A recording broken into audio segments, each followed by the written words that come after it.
Hey yo, this is Jay from Snakeboard.co.uk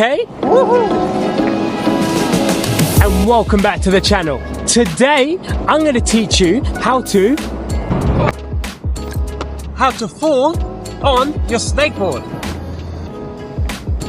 Now in action sports, falling goes by many names: to slam, to fail, to bail, or my favourite, to buckle. But whatever you call it, they all hurt. But there are ways that you can help it hurt a little bit less. Today, I'm going to give you my top tips on how to buckle, especially focusing on the pro with the 4 cross straps. When you are strapped in, you will fall slightly differently than when you're not strapped in. I will do a separate video, so make sure you hit that subscribe button. If you like this, hit that new hype button below. I have been riding for 30 years and I don't often wear pads, but I do recommend it for all of you out there, especially when you're new to the sport. If you're under 18, your parents should be the ones who decide what protective gear you wear. During those 30 years, whether I've been cruising on a snakeboard or strapped in to a full street board, one thing I've had a lot of experience in is buckling. Now, there are 2 types of buckle. You have the falling forwards or the falling backwards. It's the falling forwards that I find are the ones that hurt the most, and it's normally when your wheels get caught on something, little twigs around, and you have those little seeds, which are a nightmare for any wheel sport. As soon as you hit them, you stop and you fall forwards. When falling forwards on a snakeboard, there are a couple of things that you can do to make sure that you can ride it out, hurt yourself less. It's always going to hurt a little bit. First tip is, when falling forwards, this is where you're going to get the most impact, because that's the direction you're traveling. So your momentum is going in that direction, meaning you're going to hit the floor harder. Therefore, I often will make sure, if I'm carrying anything like keys, my phone, or any hard objects, I will actually keep them in my rear pocket rather than my front pocket. If you keep them in your front pocket, landing on a set of keys is not fun. Trust me, I've done it many a time. Quick shout out to Fat Moose, who've provided me with these pants. I love them, and you've got these extra pockets. So I've got loads of space on my rear leg to keep all of my stuff. When falling, everything will seem like it's going in slow motion, and you do have time to react. Unfortunately, like most things, the more you fall, the more practice you get at it, the better you get. By no means are you going to be able to stop all injuries. Like any action sport, snakeboarding is dangerous. So you do it at your own risk, and do wear the appropriate protective gear.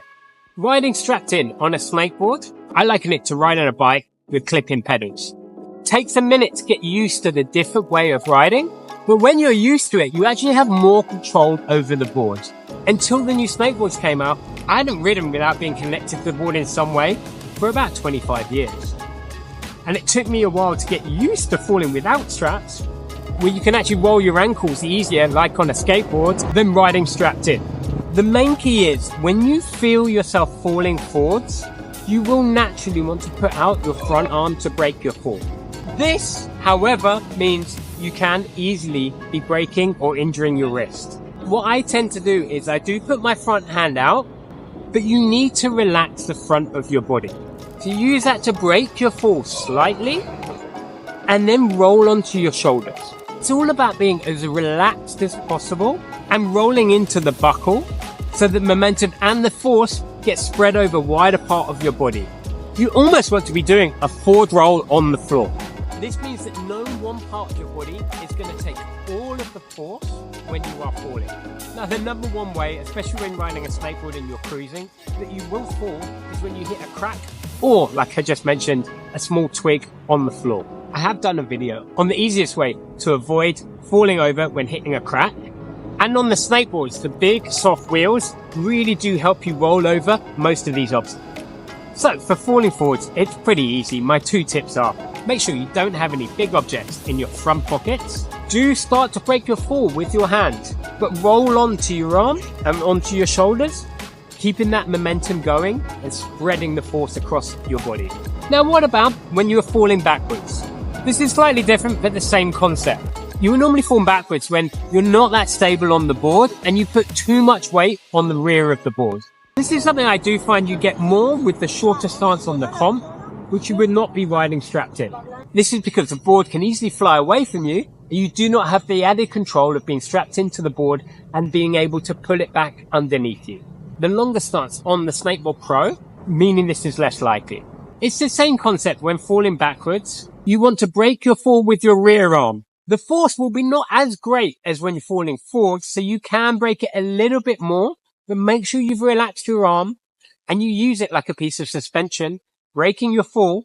You will then normally flick up, and normally I find you'll be landing on your rear hip. Some people I know do wear padded shorts if this is something that you were worried about. Of course, the number one way to avoid falls is do not push yourself past your current level. It's all about learning to snakeboard slowly and building up over time. And if you're strapping in, make sure you are comfortable riding without straps before you attempt to strap in. And once you are strapped in, it will take a little bit of practice. Get out there often. And unfortunately, you are going to fall on your journey. But the more you do, the more you learn how to fall in a safer manner.